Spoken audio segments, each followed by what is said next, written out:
Hello, everybody. I'm Elwirfy, and we are back with another video. This is kind of a breaking news video. Wasn't even prepared to make a video. I'm actually about to head to work in like an hour, so this is really just an impromptu thing because I just was browsing around the internet and I saw an article talking about how, as of I guess yesterday, on Tuesday, December 24th, um, China has officially cut off, or been cut off, I should say, by Blizzard. And I'm going to take you straight to the article that I found this on. Obviously, keep in mind this is coming from CNN. It's the only source I've found on this update, probably because it's very, very brand new, because this article was literally posted at 4:04 a.m. Eastern Standard Time. So let's go ahead and take a look at this. All right. So obviously, as more reports come out, we'll see what the most up-to-date information is. I always try and be as skeptical as I can when covering stuff specifically from news articles because this is so fresh. But I did highlight a couple points in my own notes that I think is important at the very least to go over. So the main things that I got from this article, and obviously you can look it up.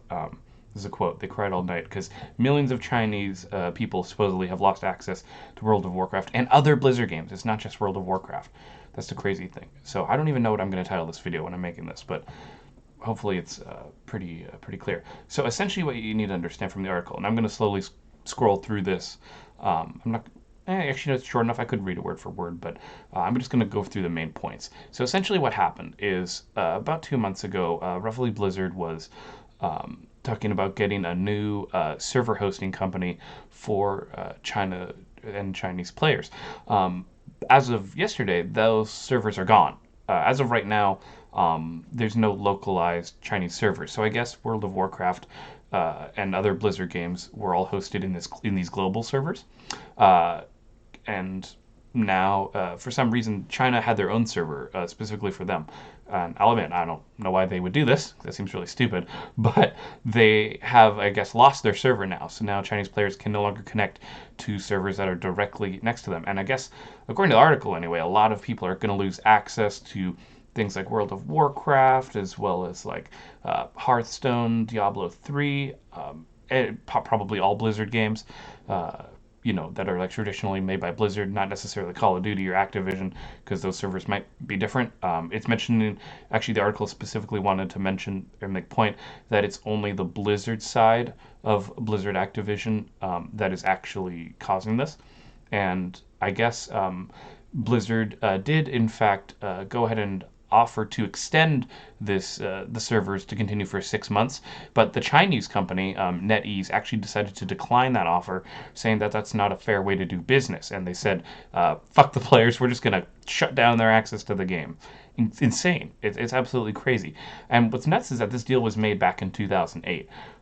So this is a very long-standing deal, and I'm actually not too sure where this is coming from, right? Like, I don't know why they are closing. Obviously, it sounds like because NetEase was unwilling to take the 6 month extension for the sake of its players, that clearly the tensions had already been preheated, and I'm sure Blizzard was doing an absolutely shit job of negotiating with NetEase, which is really disappointing because this is ultimately just bad for gamers. So now I guess there could, as of yesterday, a whole bunch of people are now losing access to games like World of Warcraft, Hearthstone, Diablo 3. I don't know if StarCraft is affected because StarCraft is a bit more global. It's a really old game, especially because it was the first, you know, essentially the first esport ever created was StarCraft back in 1998. So I'm not sure if they'll lose StarCraft, but they're losing still a lot of Blizzard games, which is absolutely insane. And obviously the article includes quotes about, like, if you go up a bit, how, like, oh, I really can't believe it, and they're like, oh, it was my first love, World of Warcraft, and it really sucks. It's really, really disappointing. And so essentially, where are they at this point? Well, obviously Chinese players are more than welcome to jump to other servers if they would like to continue playing right now. But Blizzard supposedly is going to be saying that, hey, when we get the new server up, all your accounts and all that stuff will be saved, so everything should be okay. Should be. I mean, I don't know. In my experience with game companies, it's not that hard for them to lose your info, so I'd be grain of salting on that one, just to be safe. But who knows? Maybe they're telling the truth. I'd love to be wrong about that. more importantly, well, not more importantly, but another additional thing is this has also hurt, from what I can tell in the article, Activision's relationship with Tencent Games for their Call of Duty side, because obviously Activision Blizzard is all one big company together. And it's funny because apparently NetEase was actually like co-opting to be making another game, Diablo Immortal, I guess, with Blizzard in like a totally separate contract. So this super duper hurts their relationship, and I wouldn't be surprised if Diablo Immortal is hurt in some way. So overall, just a massive upset for the Chinese people, and it really does suck.